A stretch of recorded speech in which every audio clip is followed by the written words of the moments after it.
Buenos días, hoy quería hablarles del GABA.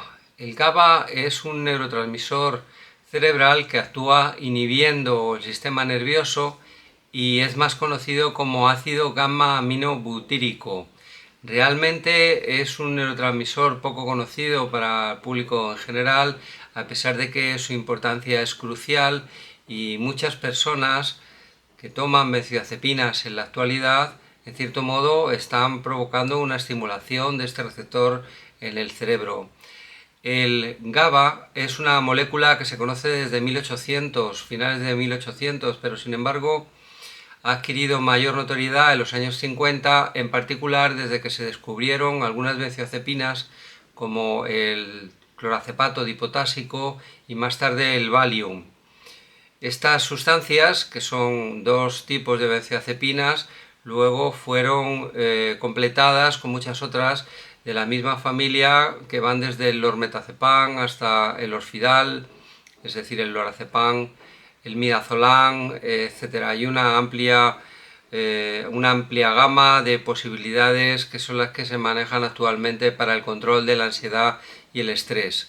El neurotransmisor GABA actúa sobre el receptor del mismo nombre, que hay dos, que es el GABA A y el GABA B, provocando una reducción de la ansiedad, una reducción del estrés, un aumento de la somnolencia y una reducción de la hiperexcitabilidad cerebral general.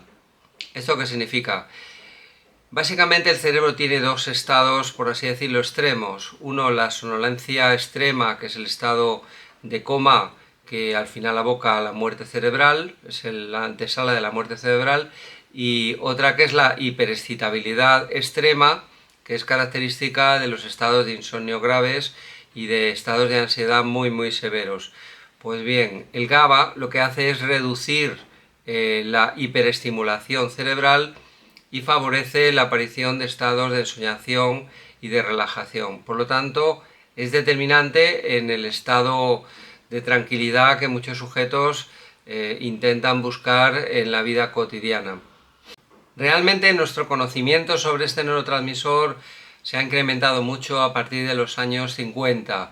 Esto es debido a la síntesis de moléculas novedosas después del descubrimiento de la clorpromacina, particularmente cuando se consiguió sintetizar las primeras benzodiazepinas en torno a 1960. Estas fueron el llamado Transilium, que es el clorazepato dipotásico, pero también el Valium, que es el diazepam.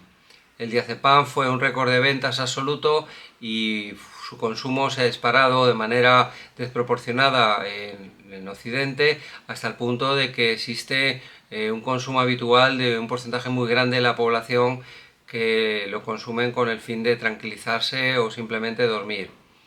El problema de las benzodiazepinas es que provoca una estimulación repetida sobre el receptor y esto da lugar a un cuadro de adicción caracterizado por tolerancia y dependencia.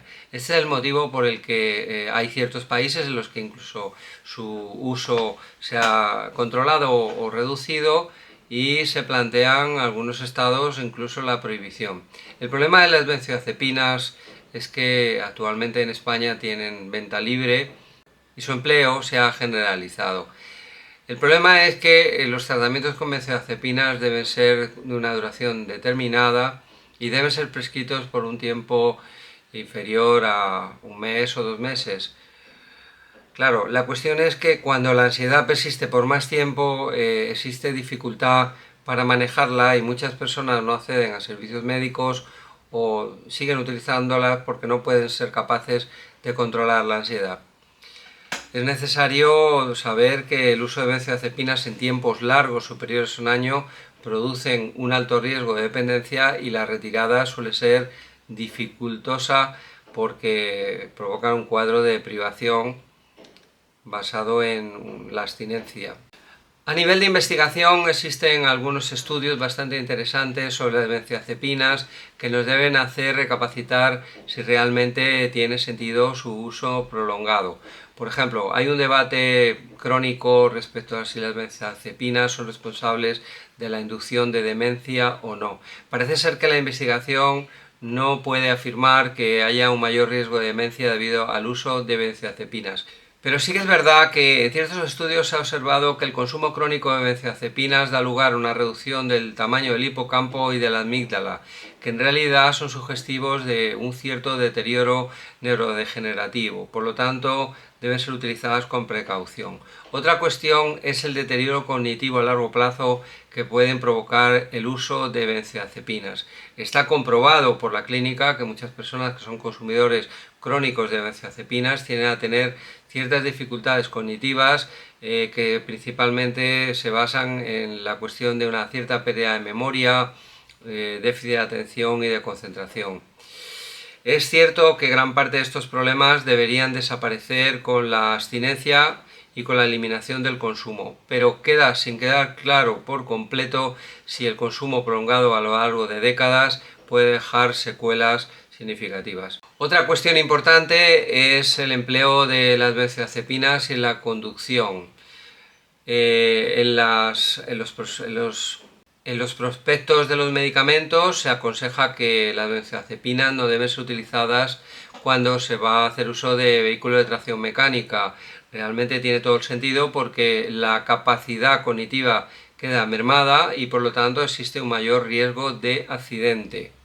Hay algunos datos, de hecho, que alertan sobre este problema. Por ejemplo, se ha observado que hasta el 53% de los fallecimientos en carretera, en conducción de un vehículo, se producen en el contexto de consumo de benzodiazepinas, porque en las autopsias realizadas post-mortem, en el 53% de estas personas, de los conductores, se ha visto que existe benzodiazepinas en sangre. Por lo tanto, esto debe hacernos pensar que no es aconsejable el uso del coche. A modo de conclusión, debemos pensar que en realidad el receptor del GABA y el neurotransmisor ácido gamma aminobutírico es esencial para la relajación en el cerebro, ya que contrarresta estados de hiperexcitabilidad neuronal. De hecho, la importancia del GABA se ha magnificado sobre todo ante la explosión en el uso